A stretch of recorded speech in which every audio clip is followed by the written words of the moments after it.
Perkenalkan, nama saya Maria Clarita Uma dengan NIM 8593435889.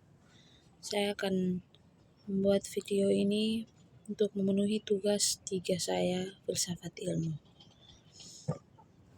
Soal pertama, mendefinisikan konsep pilar dalam pendidikan. Dalam konteks pendidikan, pilar merujuk pada elemen-elemen fundamental yang menopang, memperkuat dan membentuk keseluruhan sistem pendidikan. Pilar-pilar ini adalah fondasi yang memastikan efektivitas, relevansi, dan keberlanjutan sistem serta menjadi penentu arah dan kualitas pencapaian tujuan pendidikan. Soal kedua adalah menjelaskan prinsip dasar pendidikan menurut Ki Hajar Dewantara. Prinsip-prinsip yang dipegang teguh oleh Ki Hajar Dewantara adalah kontribusinya terhadap dunia pendidikan telah menjadi pilar fundamental bagi kemajuan intelektualitas bangsa Indonesia. Langkah awal yang mencolok dalam menerapkan prinsip-prinsipnya adalah pendirian Taman Siswa, sebuah sekolah yang dirancang khusus untuk melayani rakyat jelata. Dengan langkah ini, Ki Hajar Dewantara memberikan akses pendidikan yang sebelumnya terbatas kepada masyarakat umum. Taman Siswa bukan hanya sekadar institusi pendidikan, ia mencerminkan visi Ki Hajar Dewantara untuk menciptakan sistem pendidikan yang inklusif dan demokratis.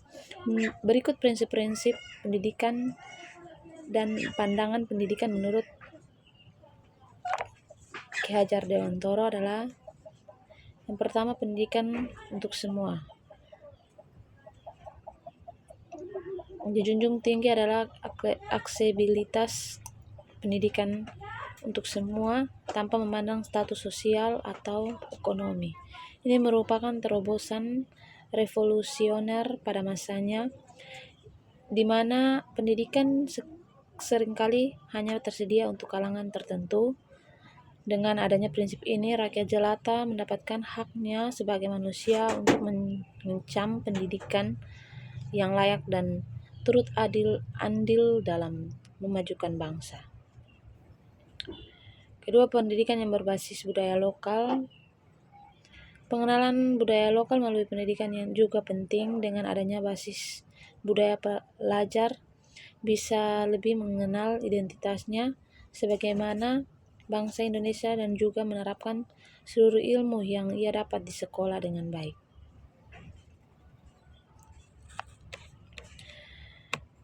Yang berikutnya,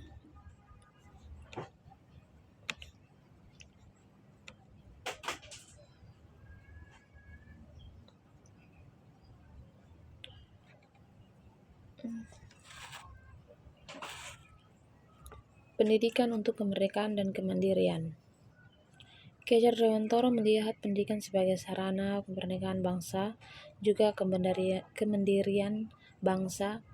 Dengan meningkatkan sumber daya manusia yang dimiliki oleh warga juga bisa berkontribusi secara aktif dalam kehidupan bermasyarakat dan tidak tergantung kepada bangsa lagi. Soal ketiga adalah analisis relevansi dan tantangan penerapan prinsip tersebut dalam era digital, misalnya dalam pembelajaran daring, literasi digital, karakter peserta didik, dan peran guru. Penerapan prinsip pendidikan di era digital sangat relevan untuk membekali siswa dengan kecakapan abad ke-21. Tantangan utamanya mencakup kesenjangan akses teknologi, ancaman perundungan siber, dan penggeseran peran guru dari sekedar penyampaian informasi menjadi fasilitator. Ini menurut saya analisis mendalam mengenai relevansi dan tantangan pada 4 aspek krusial. Saya akan memberikan contoh yaitu misalnya dalam pembelajaran daring. Relevansi memungkinkan pembelajaran tanpa batas ruang dan waktu, membuka akses ke sumber belajar global dan jauh lebih beragam. Kalau untuk tantangannya, infrastruktur jaringan dan kepemilikan perangkat yang tidak merata, terutama di daerah perifer atau tertinggal. Menjaga tingkat partisipasi dan fokus siswa dalam kelas virtual juga lebih sulit dibandingkan tatap muka.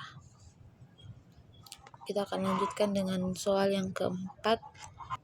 Soal yang keempat adalah refleksi singkat tentang bagaimana pilar tersebut dapat menjawab persoalan pendidikan nasional saat ini. Pilar pendidikan baik konsep learning.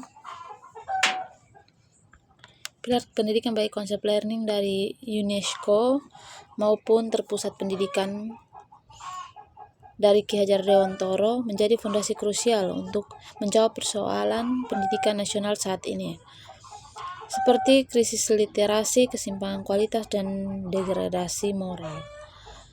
Krisis literasi dalam keterampilan dengan menerapkan pilar learning to know dan learning to do, pendidikan bergeser dari sekadar menghafal informasi menjadi pengembangan kemampuan berpikir kritis, pemecahan masalah, dan literasi dasar yang